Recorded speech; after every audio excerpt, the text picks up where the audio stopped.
Les experts en communication du Vatican se sont réunis la semaine dernière à Rome pour travailler à un document sur l'Église et les nouveaux médias. Il s'est toutefois passé quelque chose d'étrange.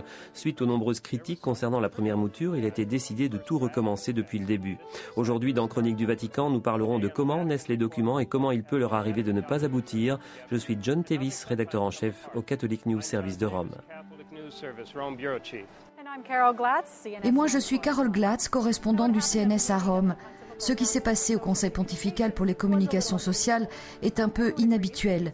Tous sont d'accord pour dire que les nouveaux médias sont vraiment importants pour l'Église, si bien qu'un document sur le sujet paraissait une bonne idée.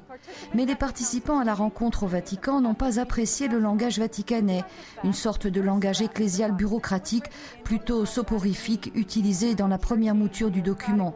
Le texte a donc été renvoyé à l'expéditeur pour être réécrit. C'est une manière très démocratique de rédiger un document et tous les organismes du Vatican n'agissent pas de cette manière. Les 9 congrégations du Vatican, par exemple, gardent le secret sur leurs documents jusqu'à sa publication.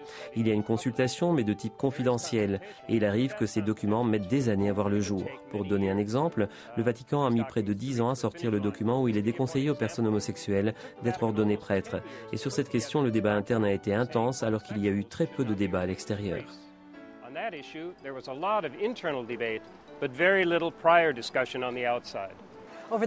Ces 25 dernières années, la Congrégation pour la doctrine de la foi est celle qui, au Vatican, a publié le plus de documents.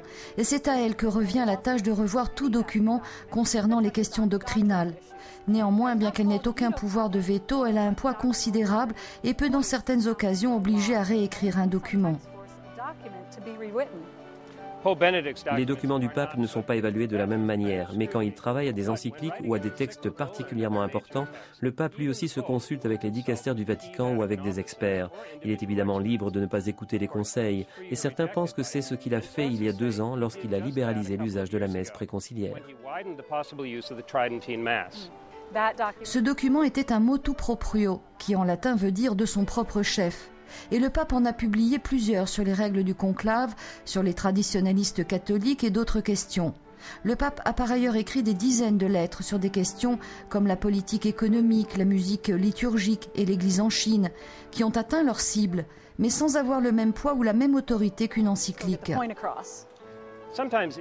Parfois, au Vatican, il est plus facile d'écrire un livre qu'un document, comme l'a fait récemment le cardinal Walter Casper, probablement conscient que ses réflexions sur l'écuménisme seraient restées longtemps en chantier avant de pouvoir être rassemblées dans un document officiel.